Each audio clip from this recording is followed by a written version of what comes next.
नमस्कार दोस्तों, आजकल हम लोग नंबर सिस्टम पढ़ रहे हैं और नंबर सिस्टम का इम्पोर्टेंस क्या है एसएससी और रेलवे एग्जामिनेशन में, ये हमने पिछले वीडियो में समझ लिया था। और आज हम लोग नंबर सिस्टम के अगले कॉन्सेप्ट और क्वेश्चंस पे बात करेंगे और देखेंगे कि किस तरह इसका इम्पोर्टेंट रोल है बहुत सारे एग्जामिनेशन में। और पहले मैं बता दे रहा हूँ कि सबसे पहले हम लोग क्या डिस्कस करने जा रहे हैं इस चैप्टर में। तो इस चैप्टर में सबसे पहले जैसे हम लोग क्वेश्चन करते हैं कि इकाई स्थान पे कौन सा अंक आएगा, शेषफल वाला जो यानी इसको रिमाइंडर थ्योरम कहते हैं, या अगर 2 या 3 अंकों की संख्या है, खासकर 2 अंकों की संख्या जिसको अगर यूनिट और 10 प्लेस को आपस में बदल दिया जाए यानी एक तरह से उल्टा कर दिया जाए तो क्या आएगा। तो बहुत सारे क्वेश्चन, बहुत सारे कॉन्सेप्ट पर हम लोग डिस्कस करेंगे आज, तो बने रहिएगा और पेशेंस के साथ पढ़िएंगे तो डेफिनेटली आपको अच्छे से समझ में आ जाएगी। सबसे पहले हम लोग डिस्कस करते हैं कि सम वाले क्वेश्चंस के बारे में, जो सम करते हैं हम लोग। जैसे सम करते हैं कि 1 + 2 + 3 + 4 डैश डैश, ये 10 तक, पहले 10 तक का ही बात कर लेते हैं कि 1 से लेके 10 तक अगर हम प्लस करें तो ये कितना आएगा। तो क्या हम इसे सम करने जाएंगे, प्लस करेंगे? नहीं, इसके लिए एक फॉर्मूला होता है। फॉर्मूला क्या होता है कि यदि 1 + 2 + 3 से लेकर के अगर n तक का अगर सम करें अगर हम, तो इसका सम होता है n × n + 1 × 2n + 1, सॉरी ये तो स्क्वायर वाला का होता है, n × n + 1, n × n + 1 upon में 2। आ रहा समझ में? अब यहाँ देखिए n की जगह है 10, ठीक है, यानी कि 10 तक हमें प्लस करना है। देयरफॉर इसे लिख सकते हैं 10 × 11, उसमें एक प्लस कर देंगे और डिवाइडेड बाई 2, ये हो जाएगा 5, यानी एक तरह से 55। तो इसको हमने प्लस किया तो 55। अब देखिए मैं एक बहुत अच्छा ट्रिक बताने जा रहा हूँ कि कैसे इस क्वेश्चन को बहुत आसानी से हम प्लस कर सकते हैं। तो 1 से लेके 10 तक हमने अगर प्लस किया तो इसका वैल्यू आया 55। फॉर्मूला ये आपके सामने है, तो इस फॉर्मूला को आप अच्छे से देख लेंगे, समझ लेंगे। अब देखिए इसके आगे जो मैं बताने जा रहा हूं वो बहुत ही शानदार है कि कैसे प्लस हम लोग करते हैं। इसका मतलब ये हुआ कि 1 से 10 तक का जो हमने प्लस किया तो इसका वैल्यू आएगा 55, ठीक है। अगर 11, 12, 13 से लेकर के अगर 20 तक का ऐड करें, ठीक है, तो आपको पता है कि 11 का मतलब होता है 10 + 1, उसी तरह 12 का मतलब होता है 10 + 2। ट्रिक समझना है यहाँ पर। तो इसका मतलब है 10 को 10 बार हम प्लस कर रहे हैं, 10 को 10 बार प्लस कर रहे हैं, इसका मतलब 100 तो होगा, और +1 +2 +3 यानी ऊपर वाला फॉलो कर रहा है, यानी कि 55 होगा। यानी 11 से लेकर 20 तक का जो प्लस होगा वो 155 हो जाएगा। बात समझ में आ रहा है? अब आपको याद रखना है कि 1 से 10 तक का प्लस होगा 55, और उसके बाद जितना भी नंबर्स आता है जैसे 11 से लेकर 20 तक 155। फॉर एग्जाम्पल अगर मान लीजिए मैं देता हूं आपको 41 + 42 डैश डैश से लेकर 50 तक का सम क्या है, तो क्या आप इसे प्लस करने जाएंगे? नहीं जाएंगे करने। इसका ये मतलब हो गया कि 40 + 1, इसका मतलब 40 जो है वो 10 बार प्लस हो रहा है, इसका मतलब 400 हो गया, और 55 तो होगा, तो इसका मतलब इसका वैल्यू हो जाएगा 455। आसान है, समझ में आ रहा है आप लोगों को? इतना बहुत ही शानदार कॉन्सेप्ट है। इसी तरह से अगर मैं आपको प्लस करने के लिए दूं 81 + 82 + 83 से लेकर के 90 तक, मतलब कि 81, 82, 83 से लेकर अगर 90 तक का प्लस करें तो क्या हो सकता है? तो 8 दिख रहा है ना, यानी 80, तो इसका मतलब हुआ 800 और प्लस 55, तो इसकी वैल्यू हो जाएगी 855। आसान है, समझ में आ रहा है आप लोगों को? एग्जामिनेशन में इस तरह का अगर कॉन्सेप्ट आता है तो बना सकते हैं। अब इसको चाहे तो हम डिसिमल के रूप में भी यूज कर सकते हैं। जैसे अगर आपको दिया जाता है 8.1, 8.2, 8.3 डैश डैश, एक तरह से 9 या 9.0 तक, तो आपको पता है कि डिसिमल के बाद एक ही अंक है, तो अगर डिसिमल को अगर भूल जाए तो 81 से लेकर के और 90 तक का सम होता है 855, ये होता है 855, और डिसिमल एक डिजिट के बाद डिसिमल है, ठीक है। इसका मतलब यदि मान के चलिए कि डिसिमल के राइट साइड में एक डिजिट है तो डिसिमल बैठा देंगे, तो देयरफॉर यह हो जाएगा 85.5। बहुत ही आसान है, ये एक तरह से सिंप्लीफिकेशन में भी यूज आ जाएगा, लेकिन ये है नंबर सिस्टम का। बात समझ में आ रही है? तो इस तरह से हम इसका सम निकालते हैं, बहुत ही आसान कॉन्सेप्ट है। इसी तरह से अब हम लोग स्क्वायर वाले कॉन्सेप्ट में चलेंगे। स्क्वायर वाले कॉन्सेप्ट का क्या कॉन्सेप्ट है पहले समझ लेते हैं, पहले फॉर्मूला देख लेते हैं, उसके बाद सम करेंगे। जैसे फॉर्मूला इसका कि 1 square plus 2 square plus 3 square dash dash dash, अगर यह n स्क्वायर है, यह n स्क्वायर है, ठीक है, यानी जितने भी स्क्वायर थे उन सब का सम है। तो इसको अगर हम प्लस करें तो n मल्टीप्लाई n प्लस 1 और 2n प्लस 1 अपॉन में 6, ये इसका आंसर होता है। जैसे अगर हम 1 का स्क्वायर प्लस 2 का स्क्वायर प्लस 3 का स्क्वायर डैश डैश, अगर हम 10 का स्क्वायर करें, अगर हम 10 का स्क्वायर करें तो इसे क्या लिखा जा सकता है, कैसे बना सकते हैं? तो देखिए इसे लिखेंगे n की वैल्यू 10 मल्टीप्लाई 10 प्लस 1 यानी 11 हो जाएगा। बात समझ में आ रहा है? फॉर्मूला रख रहे हैं 10 गुना 20 और प्लस 1 21, तीनों n का वैल्यू हमने रख दिया। इसके बाद में बाई में है 6, अब 6 कटेगा 7 3 जा और ये 2 जा, आ रहे समझ में? इससे ये कट जाएगा 5 टाइम्स, तो 7 बचे हो जाएगा 35। 35 को अगर हम 11 से मल्टीप्लाई करें तो ये हो जाएगा 385, 305 3 8, हाँ 385 इसका आंसर हो जाएगा। बात समझ में आ रहा है? तो इस तरह से हम लोग सम करके भी बना सकते हैं। इसका बहुत जगह पर रीजनिंग में भी यूज होता है, कभी कभी क्या होता है रीजनिंग में भी होता है, या डायरेक्ट क्वेश्चन पूछ लिए जाते हैं, आसान क्वेश्चन होते हैं, इसलिए बहुत ज्यादा इसमें दिमाग लगाने की जरूरत नहीं है, आसान टाइप का क्वेश्चन होता है ये। ठीक है, पहले मैं आसान से टफ की ओर ले जाऊंगा, क्योंकि वीडियो देखने वाले सब तरह के स्टूडेंट होते हैं। जो कमजोर स्टूडेंट हैं उनके लिए भी अच्छा है, जो पहले से जान रहे हैं तो तब तो बहुत अच्छी बात है, आगे के कॉन्सेप्ट में देखेंगे और साथ साथ ये भी आप इंजॉय करें। अब देखिए नेक्स्ट क्वेश्चन की तरफ चलेंगे। अगर यह क्यूब की तरह हो, 1 का क्यूब 2 का क्यूब 3 का क्यूब डैश डैश, अगर n का क्यूब हो, मतलब जितना भी क्यूब होता है अगर उन सबको प्लस करें तो इसका आंसर होता है n into n plus 1 upon में 2 और इसका वाले का स्क्वायर। यानी कि एक तरह से देखा जाए तो जो हम 1 प्लस 2 प्लस 3 से लेके n तक कर रहे थे उन सब का सम तो यही होता था n into n plus 1 upon में 2, अब इसी का स्क्वायर हो जाएगा। अब जैसे फॉर एग्जाम्पल 1 का क्यूब 2 का क्यूब 3 का क्यूब डैश डैश, अगर हम ये 10 का क्यूब कर लें, ठीक है, तो इसे अगर बनाने अगर जाएं तो 10 मल्टीप्लाई 11 बाई में 2 का स्क्वायर, इससे ये कट गया 5 टाइम्स। अब इसका वैल्यू हो जाएगा 11 पचे 55, 55 का स्क्वायर क्या होता है? तो 55 का स्क्वायर होता है 5 6 का 30, एक तरह से ये हो जाएगा 3025। 55 का स्क्वायर हमने ऐसे लिख लिया। बात समझ में आ रहा है? तो बहुत ही आसान क्वेश्चंस होते हैं इस टाइप के, तो आपको बनाने में आसानी होगी, या इसी को एकदम सिंपल मेथड में पूछ लिया जाता है एग्जामिनेशन में। तो रेलवे एग्जाम हो चाहे एसएससी एग्जाम हो चाहे मेंस में हो, सब जगह या कहीं ना कहीं इस कॉन्सेप्ट पर क्वेश्चन पूछ लिए जाते हैं, तो बहुत आसान प्रवृत्ति के होते हैं। कभी कभी इसके बाद क्या होगा कि 2 डिजिट वाले नंबर पूछे जाते हैं।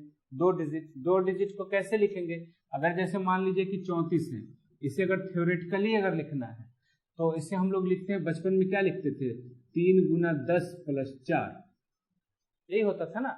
तो एक तरह से देखा जाए तो यह जो हो गया ये यूनिट प्लेस है, मतलब एक तरह से देखा जाए तो यह इकाई अंक है और ये दहाई अंक है, इसको हम 10th प्लेस बोलते हैं। बात समझ में आ गई? अगर कोई 2 अंकों की संख्या को अगर हमें थ्योरेटिकली लिखना है, ठीक है, थ्योरेटिकली लिखना है, तो इसका मतलब इकाई स्थान पे y है तो y, और जो दहाई स्थान पे, दहाई का मतलब ही होता है 10 से मल्टीप्लाई, तो इसे हम लिखेंगे 10 मल्टीप्लाई x और प्लस 1। तो किसी भी संख्या को, 2 अंकों की संख्या को थ्योरेटिकली हम ऐसे लिखेंगे 10x प्लस y, और ये जो है वो डिजिट है, x और y क्या है हमारा यहाँ पर डिजिट है, जैसे यहाँ 3 और 4 जो था वो डिजिट था। क्लियर? तो इस तरह से करेंगे। तो क्वेश्चन में कभी कभी क्या दे देता है कि अगर 2 अंकों की संख्या है, चलिए ठीक है, इसको पहले मैं मिटा दे रहा हूं, कि अगर 2 अंकों की संख्या है तो 2 अंकों की संख्या को अगर पलट के आपस में प्लस कर दिया जाए तो वह किससे विभाज्य होगा। तो सबसे पहले थ्योरेटिकली समझ लीजिए कि 2 अंकों की संख्या बोला, इसका मतलब इकाई अंक, जो इकाई अंक है या यूनिट डिजिट जिसको बोलते हैं हम लोग, यूनिट डिजिट हम y को मान लेते हैं, और x जो है वो 10th डिजिट है, 10th प्लेस डिजिट। आ रहे समझ में? तो वैसे सिचुएशन में जो नंबर होगा हमारा ये हो जाएगा, नंबर हो जाएगा 10x प्लस वाई। अब बोला इसको नंबर डिजिट को उल्टा कर ले, उल्टा कर ले मतलब अब y जो है वो 10 से मल्टीप्लाई हो जाएगा और x जो है वो y की जगह पर चला जाएगा। बात समझ में आ रही है? तो ये रिवर्स कर दिया हमने, रिवर्स कर दिया। अब इसको प्लस कर लें, ऐड कर लें, तो देखिए 10x प्लस x यानी 11 हो जाएगा और 10y प्लस y ये भी 11 हो जाएगा, दोनों 11 कॉमन हो गया। x प्लस y कुछ भी है, यहाँ यूनिट का सम है एक तरह से, तो उससे कोई फर्क नहीं पड़ता, लेकिन यह 11 से डिविजिबल होगा। ठीक है, अगर इसे हम माइनस कर लें तो 10 में से x माइनस होगा तो ये होगा 9x। ठीक है, और y में से 10y माइनस करेंगे तो ये होगा माइनस 9y। अगर 9 कॉमन कर लेंगे तो x माइनस वाई कुछ भी हो उससे क्या फर्क पड़ता है, 9 से तो डिविजिबल है। तो ऐसे क्वेश्चन में अगर किसी दो अंकों की संख्या को उल्टा करके अगर प्लस करें तो 11 से डिविजिबल होगा और माइनस करें तो 9 से डिविजिबल होगा ऑलवेज। ठीक है, इसका अगर दूसरी तरह से अगर हम लोग विकसित करें या दूसरी तरह से अगर इसको समझने का प्रयास करें तो क्या हो सकता है देखेंगे। पहले इसको आप चाहे तो स्क्रीनशॉट ले सकते हैं, समझने के लिए आसान होगा। ठीक है, तो अब दूसरे मेथड से अगर हम समझें, बोला कि दो अंकों की संख्या सबसे छोटी संख्या ले लेते हैं 10। ठीक है, अब बोला इसको उल्टा करके इसमें ऐड करें, तो 1 0 है तो अब 0 1 कर लीजिए, ऐड कर लिया 11, किससे विभाज्य होगा, 11 से होगा। अगर बोलेगा माइनस कर लिया जाए तो 10 उसका उल्टा होगा, 0 1 माइनस कर ले, ये प्लस था तो ये होगा 9, तो यह 9 से विभाज्य होगा। लेकिन कभी कभी ये जो है ना धोखा दे देता है। ठीक है, ये कभी कभी धोखा दे सकता है, इसलिए बेसिक कॉन्सेप्ट भी जानना जरूरी है। तो अब देखिए, जैसे दो अंकों की संख्या, कुछ देर के लिए मान के चलिए कि दो अंकों की संख्या हमने 98 ले लिया। ठीक है, दो अंकों की संख्या हमने 98 ले लिया, इसका उल्टा 89 उल्टा कर लिया, प्लस कर दिया। प्लस जैसे ही किया तो 9 8 17 9 8 17 1 18 इस तरह से हो गया। तो यह संख्या 11 से तो डिविजिबल होगा, यह संख्या 11 से तो डिविजिबल होगा, लेकिन 11 गुने 17 का मतलब होता है 187, यानी यह संख्या 17 से भी तो डिविजिबल है। तो जहां कहीं ऑप्शन अगर 17 आएगा तो हो सकता है कि आप घबरा के 17 भी आंसर कर दें, अगर आपके दिमाग में ये कॉन्सेप्ट आता है तो इसलिए ये कहीं कहीं पर ये मिस्टेक भी हो सकता है ये वाला। लेकिन यहाँ बेसिक कॉन्सेप्ट में अगर देखेंगे, लेकिन एक चीज ये बार बार अगर बहुत सी संख्या में अगर आप एक ही बात कॉमन आती है कि 11 से यह डिविजिबल है, तो इसका मतलब ऑलवेज 11 से डिविजिबल है। तो इसमें काम थोड़ा सा मेहनत लग जाएगा, ये प्रैक्टिस करने पर निर्भर है। बात समझ में आया? और थ्योरेटिकली जो मैंने बताया वो करेक्ट है, उस तरह से हम चाहें तो बना सकते हैं, बहुत ही आसान क्वेश्चन। क्लियर? इसी तरह से 3 अंकों की संख्या पर हम लोग क्वेश्चन ले लेते हैं कि 3 अंकों की संख्या है तो कैसे करेंगे, किस तरह से होगा। जैसे कभी कभी क्या होता है कि 3 अंकों की संख्या या मान लीजिए 4 अंकों की संख्या, ठीक है, अगर दो ही अंक जो है आपस में बार बार अगर रिपीट कर रहा है, क्लियर, ठीक है, जैसे अगर मान लीजिए कि एक्स वाई के रूप में है यह, ठीक है, और उसी तरह से एक्स वाई इस तरह से है एक्स वाई। तो अब यह क्वेश्चन ये हो जाएगा, या मान के चलिए कि एक बार और एक्स वाई कर देते हैं इस तरह से, या दूसरी बात कि अगर एक्स वाई जेड के रूप में अगर इस तरह से लिख दिया जाए 2 बार, तो वह संख्या किससे डिविजिबल होगा। तो ऐसे क्वेश्चंस भी आ जाते हैं। तो ऐसे क्वेश्चंस में हमें ये याद रखना होगा कि यहाँ वाला संख्या, यहाँ वाला संख्या, इन सब संख्या को किस तरह से लिखा जा सकता है। तो देखिए 1 2 3 4 5, ठीक है, तो यानी x को 1 पर 5 बार 0 जो होगा उससे हम यहाँ पर चाहे तो मतलब मल्टीप्लाई करके लिख सकते हैं। अब क्वेश्चन ये बोलेगा ना कि एक्स वाई यानी 2 अंकों की संख्या को 3 बार बार बार रिपीट करे तो वह किससे विभाज्य हो सकता है, ऐसा भी पूछ सकता है क्वेश्चन। तो यहाँ पर x जो पहला x, उससे पहले जितना भी डिजिट है 1 पर उतना 0 करके प्लस कर लीजिए। इसी तरह से y के बाद 1 2 3 4 तो 10,000 y हो जाएगा। बात समझ में आ रहा है? इसी तरह अब यह x है, तो x के बाद 3 डिजिट है, 1000x plus 100y plus 10x plus y। इस तरह से चाहे तो हम लिख सकते हैं पैटर्न बना के। अब यहाँ ध्यान देंगे, इन सबको आप प्लस कीजिए, ठीक है, सबको प्लस कीजिए। तो प्लस करने के बाद x वाला जो आएगा वह ऐसे आ जाएगा, मतलब 1,01,010, 1,01,000 और यह 10। बात समझ में आ रहा है? इसी तरह से जब इसको ऐड करेंगे तो 10,101y, क्योंकि ये 10,000 है, 100 है और 1 है, तो 10,101।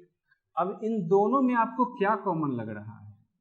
यही तो कॉमन है, यही कॉमन है ना। आ रहा है समझ में कि 101 0 मतलब 1010 करके ऐसा आंसर है। तो इस तरह से चाहे तो क्वेश्चन का आंसर हम दे सकते हैं कि यह इससे डिविजिबल है। अगर ऑप्शन में यह रहे 10,101 तो यही इसी से डिविजिबल होगा। अगर यह 3 से है तो पिछले वीडियो में मैंने बताया था कि 3 से डिविजिबिलिटी के लिए क्या करना है, ये सभी डिजिट को प्लस कर देना होता है। प्लस करने के बाद अगर 3 से डिविजिबल है तो वो संख्या 3 से भी डिविजिबल है। तो आपको यहाँ 10,101 3 से भी विभाज्य है। अगर 3 ऑप्शन देगा तो 3 भी आंसर होगा, लेकिन तब ये आंसर ऑप्शन नहीं देगा। आ रहा समझ में? फिर इसी के बाद जो और कॉन्सेप्ट पर हम बात करेंगे, यहाँ तो हमने 3 बार कर दिया, अब उससे छोटा ही कर लेते हैं। अब मान लीजिए कि अगर यह 2 बार ही है, अगर 2 बार ही रिपीट होता है, ठीक है, तो क्या कर सकते हैं? जैसे अगर मान लीजिए कि xy 2 ही बार रिपीट हुआ तो क्या कर सकते हैं? तो इसे लिख सकते हैं हम लोग, देखिए 1 2 3 बार है तो 1000x प्लस y के बाद यहाँ 2 डिजिट है यानी 100y, उसी तरह से 10x और प्लस y। बात समझ में आ रही है? ऐड करेंगे इन दोनों को तो इस तरह से हो जाएगा, ये हो जाएगा 101y। दोनों तरफ आप ध्यान देंगे तो 101 कॉमन हो जाएगा यानी 10x प्लस y। आ रहा समझ में? इसका फर्क क्या है? जैसे आपको दे देगा कि 42 यह किससे विभाज्य है, ठीक है, यह किससे विभाज्य है, तो यह 101 से विभाज्य होगा। किससे विभाज्य होगा? 101 से, ऑलवेज 101 से विभाज्य होगा। और 101 क्या है? 3 अंकों की सबसे छोटी अभाज्य संख्या यानी प्राइम नंबर, यानी ये जो है smallest prime number of 3 digit, smallest prime number of 3 digits. ऐसे क्वेश्चन कभी कभी दे देता है कि यह smallest prime number of 3 digits है, तो यह 42 दे सकता है, हो सकता है यह 25 दे दे, यानी कोई 2 अंक की संख्या को 2 बार लिख दिया तो वो हमेशा 101 से विभाज्य होगा। और इससे पहले जो बताया था हमने उसमें इसी को 3 बार लिख दिया था, यानी कि अगर आपको यह 25 ऐसे लिख दिया, 3 बार लिख दिया, तो यह संख्या किससे विभाज्य होगा? तो 101 इसमें था, इसमें 0 एक बार और बैठा दीजिए, हो गया आंसर। अगर एक बार और 25 लिख देता है कि अब यह किससे विभाज्य है, तो एक बार और 0 1 बैठा दीजिए, इस संख्या से डिविजिबल हो जाएगा। अरे समझ में? तो इस तरह से कॉन्सेप्ट पर आपके क्वेश्चंस पूछे जाते हैं और यह क्वेश्चन बहुत ही आसान होता है। क्लियर? नेक्स्ट क्वेश्चन की तरफ हम लोग बढ़ेंगे। देखिए क्वेश्चन क्या कर रहा है, m तथा n धनात्मक पूर्णांक है। धनात्मक पूर्णांक का मतलब पॉजिटिव नंबर है। यहाँ पर m और n के बारे में बोल दिया कि यह पॉजिटिव नंबर है। क्लियर? अब क्वेश्चन ये कह रहा है कि m माइनस n बराबर यह सम है, या इसको हम लोग इवन नंबर बोल सकते हैं। m माइनस n जो है यह इवन नंबर है। देयरफॉर बोलता है कि m square minus n square always be divisible by, ठीक है, मतलब ये ऑलवेज जो है वो डिविजिबल है। किससे डिविजिबल होगा ये क्वेश्चन हमें बताना है। क्लियर? तो सबसे पहले देखिए इस क्वेश्चन को कि अगर सबसे पहले कॉन्सेप्ट मैं बताता हूं कि अगर 3 माइनस 1 अगर सम संख्या है यानी 2 है, 2 तो यहाँ सम संख्या है, तो डेफिनेटली 3 प्लस 1 जो होगा यानी 4 ये भी सम संख्या होगा। अगर माइनस वाला सम है तो इसका मतलब प्लस वाला भी सम होगा ना। अब इसी तरह से अगर इसको हम 2k1 मान लें यानी कि माइनस वाले पोर्शन को, तो इस तरह से m प्लस n जो होगा वो 2k2 हो जाएगा, यानी k2 का मतलब यहाँ k1 k2 कोई एक तरह से गुणांक है। जैसे यहाँ इसको लिख सकते हैं 2 गुना 1 और इस 4 को लिख सकते हैं 2 गुना 2, तो ये K2 हो गया, ये K1 हो गया। तो K1 और K2 तो अलग अलग ही होगा ना, लेकिन कांस्टेंट होगा। तो ये थ्योरेटिकली मैं बता रहा हूँ पहले, ठीक है, पहले थ्योरेटिकली समझ लीजिए, फिर डायरेक्ट हम लोग समझेंगे। तो इस तरह से इसको हम लोग लिख सकते हैं ना m plus n multiply m minus n। Algebra में m square minus n square मैंने बताया भी है कि m plus n multiply m minus n। तो m प्लस n का मतलब होता है 2k2 और m माइनस 1 का मतलब होता है 2k1। Therefore 4 multiply k1 k2। k1 k2 तो हमें पता नहीं है क्या था ये, लेकिन कोई कांस्टेंट था, लेकिन ये 4 जरूर पता है। तो इसका मतलब है कि यह ऑलवेज डिविजिबल बाय 4 इसका आंसर होगा। बात समझ में आ गई। इसी तरह से हम कोई दो संख्या के रूप में ले लेंगे इस तरह से कि 3 प्लस 1 3 माइनस 1, तो 3 माइनस 1 सम है, तो 3 प्लस 1 भी सम होगा, दोनों का मल्टीप्लाई होगा, 4 दूना 8, 8 से डिविजिबल है, लेकिन ये 4 से भी डिविजिबल है। तो ऐसे क्वेश्चन में कॉमन जो आएगा ना उसी को हमें लेना पड़ेगा। बात समझ में आ गया, जो कॉमन होगा उसी ही लेना है। क्लियर, जैसे कुछ भी कॉमन हो सकता है, तो 8 नहीं लेना है। यहाँ पर हो सकता है कि ऑप्शन में 8 भी दे दे, यहाँ पर ऑप्शन में 8 भी है, तो कंफ्यूजन हो सकता है। इसलिए मैं बताता हूँ कि ऐसे क्वेश्चन में थ्योरेटिकल बेस में जाने पर कभी गलती होने का कोई चांस ही नहीं होता है। तो यहाँ पर 4 से आ रहा है डिविजिबिलिटी, तो आप यहाँ पर बेसिक कॉन्सेप्ट ही जाए तो आसानी होगी। क्लियर है।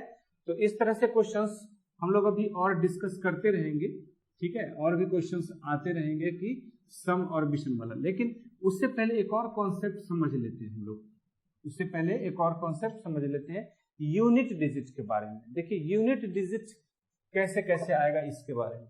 तो टोटल 0 से लेकर के जो संख्या होती है 9 तक, वो 10 संख्या हो गई। तो 0, 1, 5 और 6, यदि यह यूनिट प्लेस पे आ जाए तो यूनिट प्लेस चेंज नहीं होगा। यदि कितना भी पावर कर दे, कितना भी पावर कर दे, there is no change of unit place. ठीक है, जैसे अगर दोस्त ऐसे लिख दिया, इसका पावर हमने लिख दिया 100, कि अगर लिखा 20,041 का पावर 100 है, तो जब इसको सॉल्यूशन करेंगे तो बताइए इकाई का स्थान क्या है। तो सबसे पहले हमें इसका इकाई स्थान देखना है। इसका इकाई स्थान हमारे पास है कितना, इसका जो इकाई स्थान है वो तो 1 ही है ना, यहाँ पर देखने में आ रहा है इसका इकाई स्थान तो 1 ही है। तो देयरफॉर इसका यूनिट प्लेस जो होगा, यूनिट प्लेस वो 1 ही होगा। देयर इज नो चेंज, कोई चेंजिंग नहीं होगा। अगर मान लीजिए कि 20 का पावर अगर हम 100 रख दे हैं, तो यूनिट प्लेस क्या होगा संख्या में, यूनिट प्लेस 0 आएगा, यूनिट प्लेस 0, चाहे वह यूनिट प्लेस पर 5 ही क्यों ना हो। जैसे 25 का पावर 25, यूनिट प्लेस क्या होगा 5, क्योंकि यूनिट प्लेस यहाँ चेंज नहीं होगा, 5 है। बस केवल इसी 4 में अगर यूनिट प्लेस होता है तब, बाकी और के लिए अलग कॉन्सेप्ट है, उस पर हम लोग चलेंगे। बात समझ में आ गया। तो इस तरह से हम लोग चाहे तो क्वेश्चन बना सकते हैं, इजी क्वेश्चन है। चलिए ठीक है, अब अलग अलग डिजिट जो आएगा तो हम लोग क्या कर सकते हैं। तो अलग डिजिट में 4 और डिजिट है जो परफेक्ट स्क्वायर छोड़ के। तो परफेक्ट स्क्वायर छोड़ के कौन कौन सा हो जाएगा, 2 हो जाएगा, 3 हो जाएगा, 7 होगा और 8। मतलब 0, 1, 5, 6 अगर यूनिट प्लेस पे हो, चाहे पावर कुछ भी हो, यूनिट प्लेस चेंज नहीं करेगा।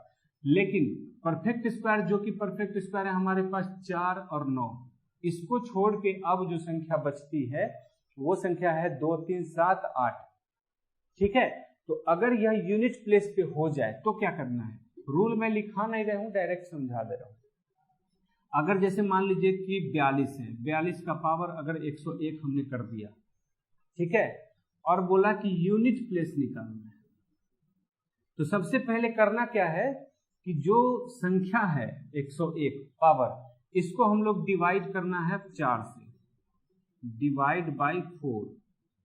ठीक है, चाहे वह यूनिट प्लेस पे 2 आए, 3 आए, 7 आए, चाहे 8 आए, इन चारों की स्थिति में पावर को 4 से डिवाइड करेंगे और जो रिमाइंडर आया यानी शेषफल जो आएगा उसी को हम पावर के रूप में लेंगे। तो आपको पता है कि 101 में अगर हम 4 से डिवाइड करें तो रिमाइंडर 1 होगा, 101 में डिवाइड करें तो, क्योंकि 25 चौके से इसे कटेगा तो रिमाइंडर हमारा क्या होगा, 1 होगा। तो यूनिट प्लेस जब निकालना हो तो इस यूनिट प्लेस को ले लेंगे 2 को और उसका पावर 1 रख देंगे, यानी ये हो जाएगा 2। तो यूनिट प्लेस हमारा हो जाता है आंसर 2। आ रहा है समझ में? आसान है।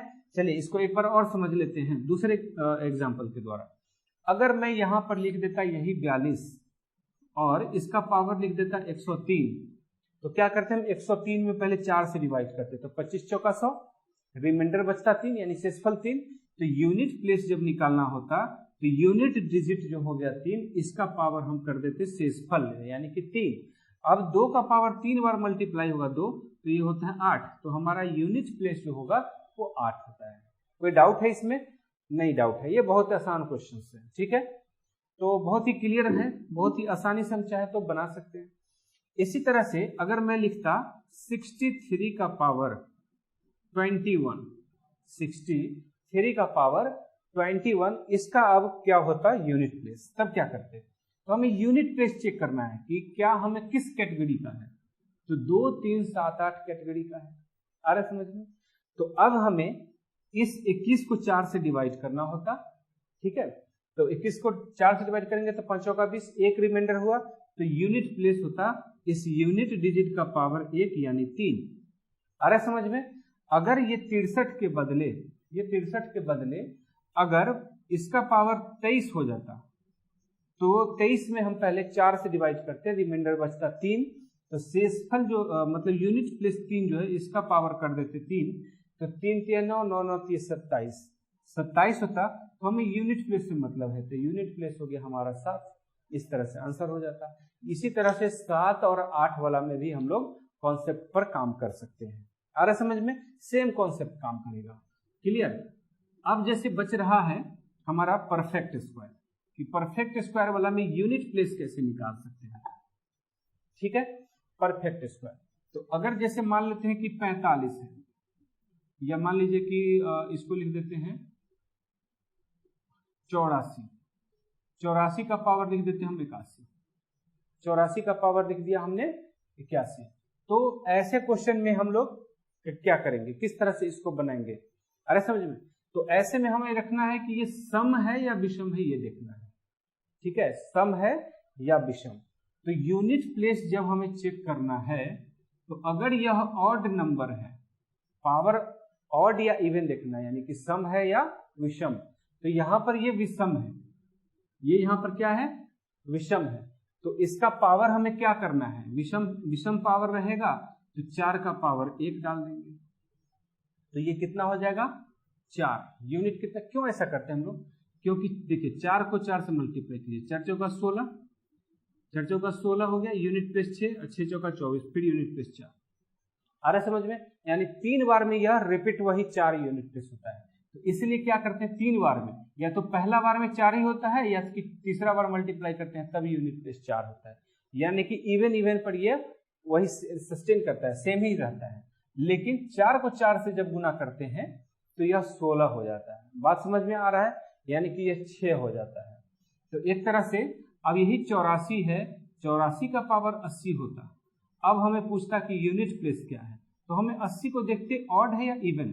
तो यह तो इवन है, तो इवन है तो यूनिट प्लेस ये 4 जो है इसका पावर इवन यानी कि 2 रखते एकदम, या तो 1 रखना है 2, इवन ऑड रहेगा तो 1 रखना है पावर, और इवन रहेगा तो 2 रखना है पावर, बस यही काम करना है।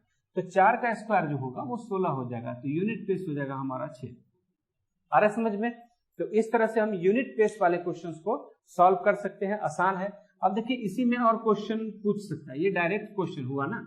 अब डायरेक्ट क्वेश्चन के रूप में चाहे तो अलग ढंग से ये पूछ सकता है। कैसे पूछेगा वो ध्यान देंगे। जैसे आपको यहां दे देगा कि 45 का पावर है 100, 45 का पावर है 100 माइनस 43 का पावर रख दिया हमने यहाँ पर 83, ठीक है। 43 का पावर रख दिया 83।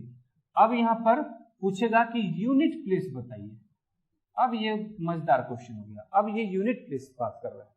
तो अब यहाँ दोनों कॉन्सेप्ट आपको एक ही बार में चेक कर ले रहा है। ये कैसे चेक करेगा? तो 5 है, हमें पता है इस कैटेगरी वाले का है, तो 5 है, पावर चाहे कुछ भी हो यूनिट प्लेस 5 ही होगा। तो हमें सिर्फ यूनिट प्लेस लिखना है, 5 हो गया। यूनिट प्लेस कितना होगा? 5। अब ध्यान देंगे ये है 83, ये यूनिट प्लेस है 3, तो इस कैटेगरी वाले में हो गया। आ रहा समझ में? तो अब यूनिट मतलब प्लेस 3 है, तो 83 में 4 से डिवाइड करेंगे तो रिमाइंडर यानी शेषफल आता है 3। अब इसका मतलब हो गया कि 3 का पावर 3, लेकिन हमें याद रखना है कि यूनिट डिजिट ही लेना है, बाकी कुछ नहीं लेना है। तो 3 का पावर 3 का मतलब होता है 27। तो 27 में यूनिट प्लेस कितना है? 27 में यूनिट प्लेस है 7। तो हमें यूनिट प्लेस में से यूनिट प्लेस को ही माइनस करना है, यानी यहाँ पर यूनिट प्लेस 5 था तो यहाँ का यूनिट प्लेस हमें 7 ही लेना है, 27 नहीं लेना है। बात समझ में आ रहा है? क्योंकि यूनिट प्लेस की बात चल रही है। तो 5 में से 7 माइनस करेंगे तो क्या छोटी संख्या में से बड़ी संख्या यूनिट प्लेस में होगा? माइनस नहीं होगा। तो क्या करना है? एक कैरी लेना है। तो कैरी लेना है तो इसको 15 बना देना है। बात समझ में आ रहा है? कैरी लेंगे तो इसको क्या करना है? 15 बना देना है। अब आपके दिमाग में होगा 15 ही क्यों, 25 क्यों नहीं करेंगे? तो जब इसको 15 से 25 करेंगे तो 7 से फिर इसको 17 करना पड़ेगा, तो बात तो वही रह गई। बात समझ में आ रहा है? तो इसी तरह से 15 में से 7 जब माइनस करते हैं तो यह होता है 8। तो यही हमारा होता है यूनिट प्लेस डिजिट, यही आंसर हो जाएगा। बात समझ में आ रहा है? एक बार और रिपीट कर दे रहा हूं। 5 अगर यूनिट प्लेस पे है, चाहे पावर कुछ भी है, यूनिट प्लेस 5 ही होगा। हमें यूनिट प्लेस का गेम करना है। इसी तरह से 3 है और पावर यूनिट प्लेस पर 3 है, पावर 83 है, तो 4 से डिवाइड करेंगे तो 80 होता है, लेकिन रिमाइंडर 3 होता है। तो 3 का पावर 3 करेंगे जिसका वैल्यू होता है 27। 27 से हमें कोई मतलब नहीं है, हमें 7 से मतलब है जो यूनिट प्लेस पे है, तो हमने यूनिट प्लेस पे ले लिया। तो 5 में से 7 माइनस करना था, 5 में से 7 माइनस होगा नहीं, इसलिए हमने एक कैरी लिया यानी 15 कर दिया। 15 में से 7 माइनस हो गया 8, यानी अब हमारे पास यूनिट प्लेस का जो डिजिट होगा वो 7 हो जाएगा। आसान है, समझ में आ रहा होगा ये क्वेश्चन, ठीक है। अब हम लोग इसी कॉन्सेप्ट पर आगे बढ़ेंगे कि इस क्वेश्चन में कैसे आगे क्वेश्चन सॉल्व हो सकता है। जैसे अगर मान लेते हैं कि 8 है, ठीक है, अब 8 दे दिया गया है और या मान लीजिए 208 है, 208 ही कर लेते हैं। 208 का पावर अगर 200 है, 208 का पावर 200 है, अगर उसको 9 से मल्टीप्लाई कर लिया जाए, डिवाइड कर लिया जाए, तो अब ऐसे क्वेश्चन में पूछेगा कि रिमाइंडर क्या है। ऐसे क्वेश्चन में क्या पूछेगा? रिमाइंडर क्या है, शेषफल क्या है। तो ऐसे क्वेश्चंस को करना क्या है कि पावर ये सम है, हमें पता है सम है पावर, तो पावर सम है तो इसको हम लोग लिख सकते हैं 209, ठीक है, 209, या एक तरह से 209 के साथ साथ हमें ये भी चेक कर लेना है कि क्या यह 208 9 से विभाज्य है या नहीं है, हमें ये भी चेक कर लेना होता है, ठीक है। तो सबसे पहले 208 में 9 से डिवाइड कर लीजिए, तो 9 दूना 18, 2 9 तिया 27, तो क्या आ रहा है यहाँ पर? रिमाइंडर 1 आ रहा है, ठीक है। 9 दूना 18, 2 तो 9 तिया 27, रिमाइंडर हमें देखना है। तो रिमाइंडर हमारे पास क्या है? 1, यानी इसको आप आसानी से लिख सकते हैं हम लोग रिमाइंडर में कि 207 और रिमाइंडर 1 आ रहा था इसलिए +1, और इसको डिवाइड कर लेते हैं 200। यहाँ आप पावर, एक तरह से पावर क्या है, यहाँ सम है, तो हमें पता है कि 207 9 से तो विभाज्य है, तो जो यहाँ बचेगा इसी का पावर हम 200 करेंगे। अरे समझ में? तो इसी का पावर 200 करेंगे, तो 1 का पावर 200 करेंगे तो क्या फर्क पड़ता है? कोई फर्क नहीं होगा। तो इसका मतलब रिमाइंडर जो होगा इसका वो 1 हो जाएगा, यही आंसर है। अरे समझ में? तो इस तरह से हम चाहे तो क्वेश्चन बना सकते हैं। कभी कभी इस क्वेश्चन में मतलब माइनस वाला भी रहता है, माइनस वाला, चलिए एक माइनस वाला करके भी बना लेते हैं कि माइनस वाले क्वेश्चंस को कैसे बनाते हैं, ठीक है। एक माइनस वाले क्वेश्चन को भी बना लेते हैं। हमें पता है कि 207 जो है, 207 जो है वो 9 से विभाज्य है, ये तो पता है हमें। तो अब क्या करना है कि 208 लिख दिया हमने, तो 207 + 1 लिखना था, ठीक है। अब यहाँ पे अगर मैं 206 लिखूं तो इसे लिखना पड़ेगा ना, 207 - 1 लिखना तो पड़ेगा। तो अब ऐसे क्वेश्चन को कैसे बना सकते हैं ये भी ध्यान देना है। एकदम एग्जाम्पल के तौर पे एक क्वेश्चन बता रहा हूं, इसी कॉन्सेप्ट पर आगे डिविजिबिलिटी वाला, यूनिट प्लेस वाला जो है वो सारे कॉन्सेप्ट इसमें काम करेंगे। तो अगर मैं क्वेश्चन ये लिख लेता हूं कि 206 का पावर अगर 200 है तब डिवाइड करते हैं 9 से, और एक है 206 का पावर 199 और तब करते हैं 9 से। दोनों सिचुएशन में रिमाइंडर क्या आएगा? अब ध्यान देंगे कि 206 को 207 - 1 लिख सकते हैं पावर 100/9। अरे समझ में? तो वैसे सिचुएशन में यहाँ पर यह 1 है, ठीक है, ये 1 है और ये याद रखना है कि यह इवन नंबर हो, यह जो है इवन नंबर हो पावर, तो इसका रिमाइंडर जो होगा वो हमेशा 1 होगा, चाहे यह माइनस हो जाता या प्लस हो जाता, कोई फर्क नहीं पड़ता है। बात समझ में आ रहा है? यानी यह 206 हो जाए या 208 हो जाए, दोनों सिचुएशन में एक ही रिमाइंडर होगा। लेकिन अगर इस क्वेश्चन में जाए तो इस क्वेश्चन में तो ये ऑड है ना, तो ऑड है तो इसको इवन बना लीजिए आप। कैसे इवन बनेगा? तो 206 को सबसे पहले क्या करना है, 198 बना लेना है और गुना 206 और डिवाइडेड बाई 9। ठीक है, तो हमें पता है कि 206 को हम लोग लिख सकते हैं 207 माइनस 1 का पावर 198 गुना 206 बाई 9। आ रहा समझ में? जब यह इवन नंबर है 198, तो यहाँ ये माइनस में हो चाहे प्लस में हो, क्या फर्क पड़ता है? रिमाइंडर यहाँ 1 ही होगा, मतलब जो इसका रिमाइंडर होगा, शेषफल जो होगा डिवाइड करने के बाद वो 1 होगा। तो अब 1 को 206 से मल्टीप्लाई करेंगे। आ रहा समझ में? 1 को 206 से मल्टीप्लाई करेंगे। चलिए इसको मैं मिटा देता हूँ ताकि कंफ्यूजन ना हो। अब यहाँ पर करना क्या है कि जो रिमाइंडर आया है इस रिमाइंडर को 206 से मल्टीप्लाई करेंगे। रिमाइंडर 2 के बदले कुछ और भी आ सकता था, कोई फर्क नहीं पड़ता है। ठीक है, तो 206 से अगर हमने मल्टीप्लाई कर लिया, तो अब 206 में 9 से डिवाइड करेंगे, यही हमारा आंसर होगा। तो 9 दूना 18 और 18 8 26, मतलब एक तरह से रिमाइंडर जो हो जाएगा ये 8 हो जाएगा। डिवाइड करके आप देख लीजिए 206 में 9 से, तो इस तरह से आंसर हो जाएगा। बात समझ में आ रहा है? बहुत ही आसान कॉन्सेप्ट है, इस तरह से चाहे तो रिमाइंडर थ्योरम आप बना सकते हैं, एकदम इजी कॉन्सेप्ट।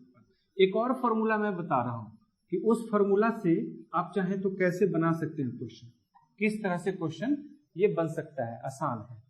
ठीक है, अब ध्यान देखेंगे कैसे कैसे इसको हम बना सकते हैं कि यदि डिविजिबिलिटी वाला करके है, एक तरह से डिविजिबिलिटी वाले पर ही आप यूनिट प्लेस पे कर सकते हैं कि यदि अगर मान लीजिए कि a का पावर है मान लीजिए कि 200 या x का पावर कुछ ऐसे करके मान सकते हैं 200, मान लीजिए माइनस b का पावर भी 200, लेकिन ध्यान रहे यह पावर सेम हो। मैं यहाँ थ्योरेटिकली ना बता करके पावर के रूप में बता रहा हूँ ताकि जल्दी दिमाग में जाए। यह पावर है, यानी एक तरह से देखा जाए ये दोनों सेम होना चाहिए और इवन होना चाहिए। Therefore it is divisible by, it is divisible by. किस किस से डिविजिबल हो सकता है? जब इवन होने के सिचुएशन में यह a माइनस बी से डिवाइड हो सकता है या फिर a प्लस बी से भी डिवाइड हो सकता है, दोनों से ये डिवाइड हो जाएगा। बात समझ में आ रही है? आसान क्वेश्चन है। जैसे फॉर एग्जांपल अगर मान लीजिए 49 का पावर अगर 50 है माइनस 1 है, 49 का पावर अगर 50 है माइनस 1 है, तो 1 का पावर भी तो हम 50 लिख सकते हैं ना। पावर सेम होना जरूरी है, नहीं होगा तो फिर ये कॉन्सेप्ट काम नहीं करेगा। तो 1 का पावर भी 50 है, तो रूल के हिसाब से यह a हो गया, 1 जो है वो b है और पावर यहाँ दोनों सेम है जो कि इवन नंबर है। तो यह किस किस से डिवाइड हो सकता है? यह a माइनस बी यानी कि 49 माइनस 1 यानी यह 48 से डिविजिबल होगा। ऑप्शन में या तो 48 दे देगा कि 48 से डिविजिबल है, या 48 का मल्टीपल जितना होता है उन सब से डिविजिबल होगा, यानी कि 2 से हो सकता है, 3 से हो सकता है, 4 से हो सकता है, 6 से, 8 से, 12 से, 24 से, 48 से, 16 से। अरे समझ में? इन सभी संख्याओं से यह 48 डिवाइड हो सकता है, इसलिए दिया गया संख्या इन सभी से डिविजिबल हो सकता है। जो ऑप्शन में आएगा उसके हिसाब से आंसर कर देना है। उसके बाद यह संख्या 49 प्लस 1 यानी 50 से भी डिविजिबल होगा। जैसे ही यह 50 से डिविजिबल है तो 50 तो 5 से भी डिविजिबल है और यह 10 से भी डिविजिबल है, 25 से भी डिविजिबल है। बात समझ में आ रहा है? तो हो सकता है कि क्वेश्चन यह दे दे कि 49 का पावर 50 माइनस 1 किससे डिविजिबल है और ऑप्शन में दे दे 25। तो हो सकता है रूल अगर पता नहीं है तो आप कंफ्यूज हो जाएंगे, तो इसलिए रूल जरूरी जानना है इसका कि 25 से भी होगा, 10 से भी होगा। आपको पता ही नहीं चलेगा 10 कहां से हो जाएगा यार। अरे समझ में? या हो सकता है बोल देगा 16 से डिविजिबल है, पता ही नहीं चलेगा, ऑप्शन ऐसा दे देगा। तो उस हिसाब से हमें बनाना है, कॉन्सेप्ट के हिसाब से चलना है। बात समझ में आ गई है? चलिए इसको मैं मिटा दे रहा हूं, आगे फिर हम लोग डिस्कस करते हैं, आगे डिस्कस और बात करते हैं कैसे और आगे क्वेश्चन सॉल्व करें। अब देखिए इसी 50 वाले में, इसी वाले में हम लोग क्या कर लेते हैं अब कि इस 200 को 199 कर लेते हैं। ठीक है, इसी 200 को क्या कर लेते हैं, 199 कर लेते हैं। यानी अब दोनों ऑड हो गया, इवन नहीं है, अब ये ऑड हो गया। यानी अगर कोई दो डिफरेंट संख्या का पावर सेम हो लेकिन ऑड हो, माइनस के साथ जुड़ा हुआ हो, तो यह ऑलवेज डिविजिबल होगा। ऑलवेज डिविजिबल होगा, किससे होगा, always divisible by A minus B. तो वैसे सिचुएशन में यह ऑलवेज डिविजिबल होगा a माइनस बी। जैसे for example 49 to the power 49 minus 1 हो जाए। ठीक है, 49 टू द पावर 49 माइनस 1 का पावर, तो 1 हुआ तो 1 का पावर 49 तो लिखा जा सकता है। तो यह संख्या 49 माइनस 1 यानी कि 48 से डिविजिबल होगा। और 48 से डिविजिबल होगा तो इसका मतलब 2, 3, 4, 5 से तो नहीं होगा, उसके बाद 6 से भी होगा, इन सभी, क्योंकि 48 से जो भी मल्टीपल होगा ना उस सबसे डिविजिबल होगा। बात समझ में आ रही है? इस तरह से हम चाहे तो क्वेश्चन आसानी से बना सकते हैं।